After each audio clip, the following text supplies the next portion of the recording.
जैन साहब, आज आप क्या चुन के लेकर आए हैं?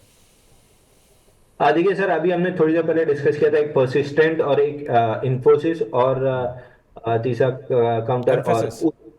एम्फेसिस। उन्हीं में एक काउंटर है विप्रो, जो मैंने बताया था कि ट्रेडिंग के लिए मैं लास्ट में बताऊंगा। विप्रो में एक फ्लैग पैटर्न का ब्रेकआउट आया है डेली चार्ट पे, और ट्रेडिंग के लिहाज से विप्रो बहुत बेहतरीन लग रहा है। 310 312 की रेंज में बाई कर सकते हैं। करंट मार्केट प्राइस 313 हो गई है, यहाँ पे भी बाई कर सकते हैं। स्टॉप लॉस आपका 305 रुपए का ट्रेडिंग के लिए रहेगा, और ऊपर टारगेट 330 रुपए का रहेगा, जो प्रोबेबली 1 से 1.5 हफ्ते में मिल जाएगा। तो विप्रो को ट्रेडिंग के लिए ले सकते हैं। इन्वेस्टमेंट का नजरिया है तो इन्फोसिस और एम्फेसिस पे जाना चाहिए। तो विप्रो में आप सिर्फ ट्रेडिंग टेक्निकल्स को ही आधार मान के खरीदारी की राय दे रहे हैं?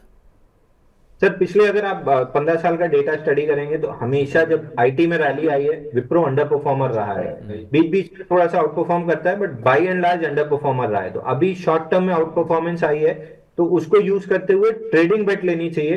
बट लॉन्ग टर्म जो इसका इतिहास रहा है वो अंडर परफॉर्मेंस वाला रहा है, तो ट्रेड करके इससे निकल जाइए। इन्वेस्टमेंट के लिए इन्फोसिस और एम्फेसिस ज्यादा अच्छे लग रहे हैं। जैन साहब की बात बहुत हद तक सही भी है कि विप्रो हमेशा अंडर परफॉर्म ही करता है जब भी कभी तेज़ी आती है। लेकिन अगर आप इतिहास के पन्नों को उठा के देखेंगे तो जब से इसका आईपीओ आया तब से लेके अब तक इंडिया के बिगेस्ट वेल्थ क्रिएटर में विप्रो का नाम आता है, क्योंकि ये एक बहुत बड़ी तेज़ी 30 साल तक दिखा चुका है। सो उसके बाद इसकी अंडर परफॉर्मेंस लगातार चलती रहती है विद टाइम। जैन साहब, लेकिन आईटी पे आपका अदरवाइज व्यू क्या है? क्योंकि मिड कैप आईटी में ज़्यादातर जो स्टॉक हैं, परसिस्टेंट, एल टी एस और कोफोर्ज, मास्टेक, ये सब 40, 45, 50, 70, 72 के मल्टीपल पर हैं।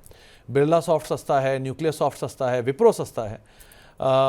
तो क्या आप रुख रख रहे हो, क्योंकि ये सेक्टर ऑलरेडी अपने ऑल टाइम हाइस पर है, इस साल के परफॉर्मर्स में ही है, क्या करें यहाँ पर?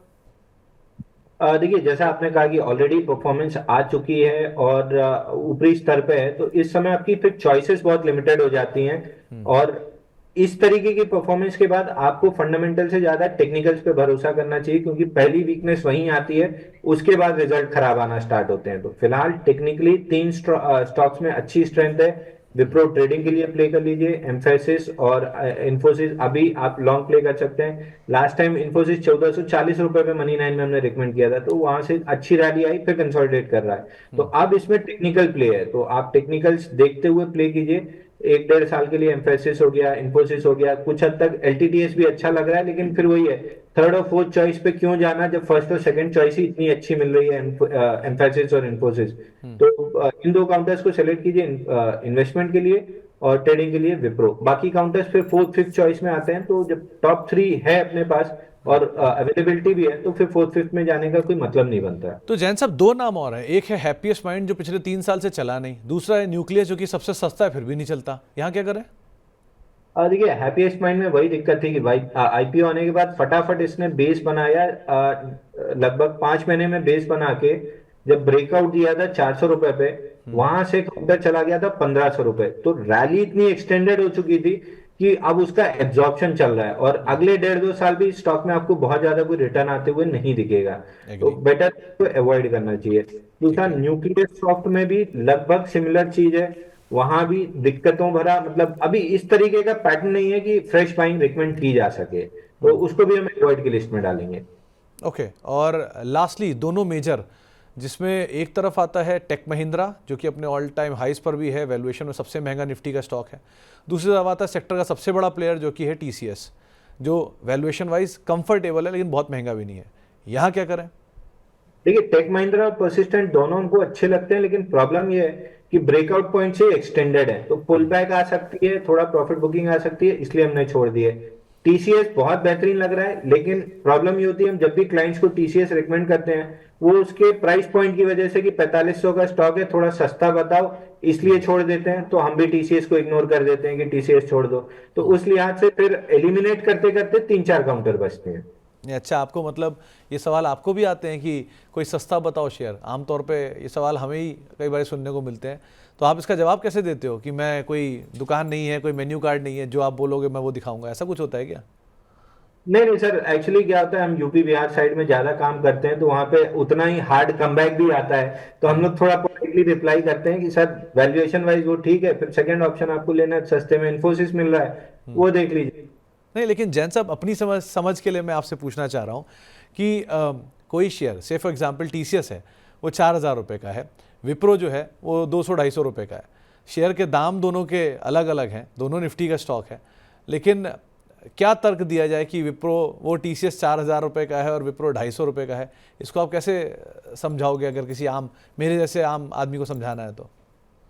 सर मैं देखिए फिर एक ही एग्जांपल हमेशा देता हूं कि वोडाफोन आइडिया में अच्छे से अच्छी स्टोरी, अच्छे से अच्छी न्यूज, अच्छे से अच्छा पीआर हो गया।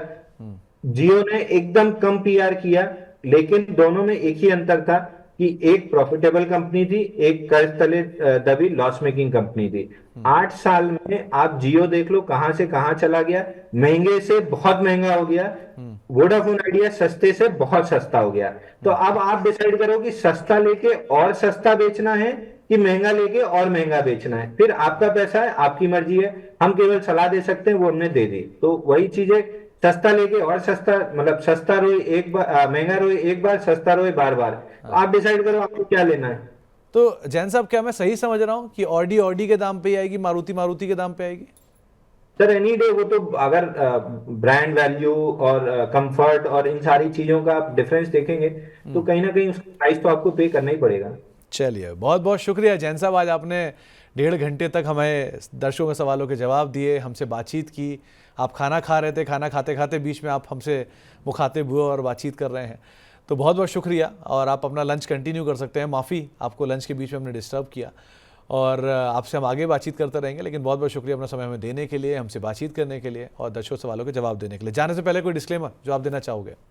देखिए, रिलायंस छोड़ के कोई भी मेरे पर्सनल पोर्टफोलियो में नहीं है, लेकिन ये जितने स्टॉक्स हमने डिस्कस किए हैं, जैसे सुप्रिया वगैरह हो गए, ये क्लाइंट्स के पोर्टफोलियो में हो सकते हैं, क्योंकि मिड कैप स्मॉल कैप में बहुत डिलीवरी कॉल्स देते हैं अपने क्लाइंट्स को। लास्ट 1 साल में हमने 930 के ऊपर डिलीवरी कॉल्स दिए हैं, तो क्लाइंट्स के पोर्टफोलियो में हो सकते हैं। मेरे पर्सनल पोर्टफोलियो में रिलायंस छोड़ के कोई भी नहीं है। चलिए, बहुत बहुत शुक्रिया जैन साहब, हमारे साथ अपना समय शेयर करने के लिए और अपना कीमती समय हमसे बातचीत करने में देने के लिए। बहुत बहुत शुक्रिया।